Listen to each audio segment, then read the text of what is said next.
newspapers. The BCCI, or Bank of Credit and Commerce International, was an international bank founded in 1972 by Agha Hassan Abadi, a Pakistani financier and a friend of Prime Minister Nawaz Sharif. Registered in Luxembourg, the BCCI had head offices in Karachi and London. A decade after opening, BCCI had over 400 branches in 78 countries and assets in excess of $20 billion, making it the 7th largest private bank in the world.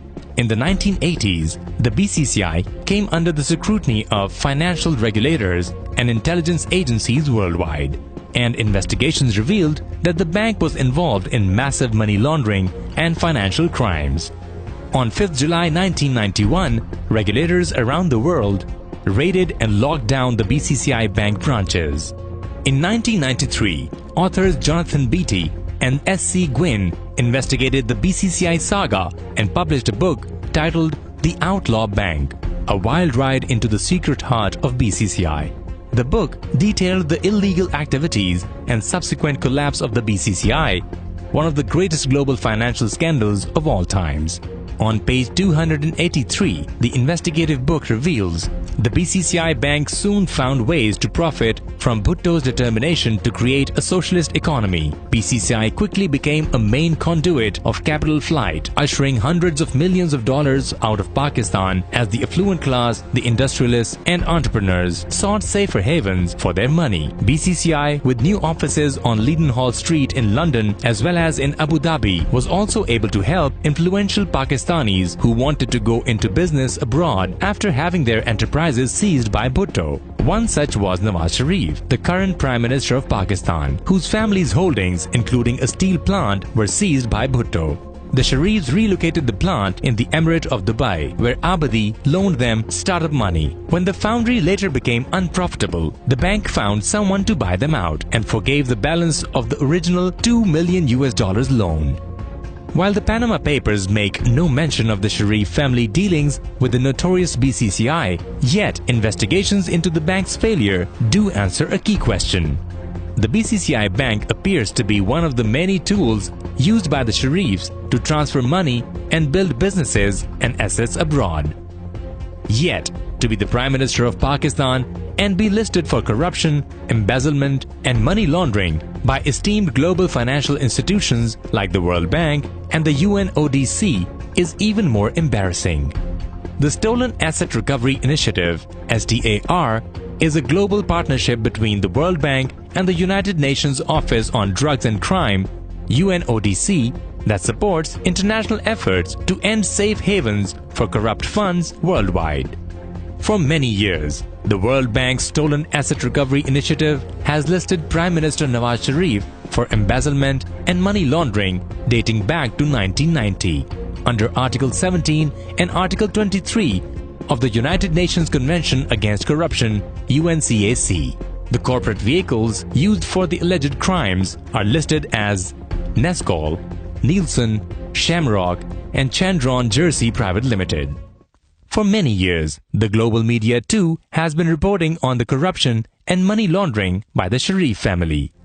In October 1998, one of the most prestigious daily of the UK, The Independent, carried a headline story that made waves around the world.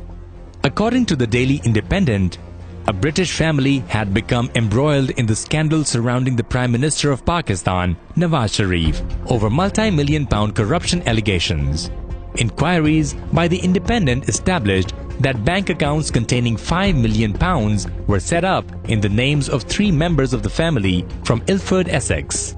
These deposits were used to raise millions of pounds in loans, which were channeled into Sharif family-owned offshore businesses. The money was laundered through fictitious bank accounts using family business interests and siphoned into offshore accounts. Years earlier, the British Broadcasting Corporation, in its documentary titled From Pakistan to Park Lane, had also comprehensively uncovered the corrupt and shady ways in which millions of dollars were transferred from Pakistan to the UK by the Sharif family during early 90s. The corruption, money laundering, tax evasion and deceptive practices of the Nawaz Sharif family have also been subject of other books. Raymond W. Baker, an American businessman, scholar, author, and authority on financial crime. Raymond Baker published his book, Capitalism's Achilles Heel, Dirty Money and How to Renew the Free Market System, in 2005. The book highlights in detail Nawaz Sharif's corruption, money laundering, and his offshore companies and assets. And many of the allegations in the book have now been re-uncovered by the Panama Papers. At least 11 years before the Panama Papers, Mr. Raymond Baker had concluded offshore companies have been linked to Sharif, 3 in the British Virgin Islands by the names of Nescol, Nielsen, and Shamrock, and another in the Channel Islands known as Chandron Jersey Private Limited. Some of these entities allegedly were used to facilitate purchase of 4 rather grand flats on Park Lane in London, at various times occupied by Sharif family members.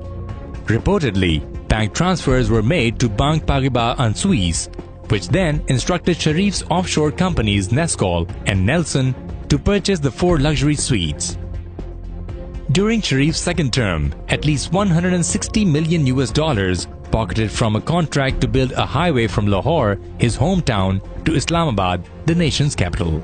In addition to using his office for amassing illegal wealth, Prime Minister Nawaz Sharif has been known to have directly approached and taken money from sources involved in global terrorism, including Osama bin Laden and Al-Qaeda. An insider, a former friend of the Sharifs and the former editor of the prestigious daily The Frontier Post, Mr. Rahmat Shah Afridi, has revealed that Osama bin Laden personally gave $150 million to Nawaz Sharif for promoting global jihad in the 1990s. वो कश्मीर और अफगान जहाद के लिए उनके बहुत बड़े अज़ाइम हैं और अपना भी बहुत कुछ खर्च करने के लिए तैयार है, तो मैंने उनको हाँ कर दिया है 150 अरब रुपए का। 1989 की बात है। तो 1.5 अरब रुपया मियां नवाज शरीफ साहब ने ओसामा बिन लादेन से लिए थे, जो जहाद के नाम पर थे। Nawaz Sharif is also alleged to have used some of that money for destabilizing and overthrowing the government of the former Prime Minister Benazir Bhutto. और वो उसमें 27-28 करोड़ रुपए बेनजीर भुट्टो शहीद के खिलाफ वोट ऑफ नो कॉन्फिडेंस में पेश खर्च किया था। जो पैसे लिए वो मुहतरमा बेनजीर की गवर्नमेंट टॉपर करने पे लगाए गए, वो 27 करोड़ लगाए। 27 करोड़ तो बाकी 1 करोड़ जो है 1 करोड़ 24 लाख या 25 लाख जो इनका बंदा था वहाँ मदीना में ही खा गया था। अच्छा। और 1 करोड़ एक और साथी इनका खा गया था, बाकी फिर इनके थे। अब मुझे पता नहीं इन्होंने क्या किया है। These alleged links to global terrorism, if proven true, might have global repercussions for the ruling family.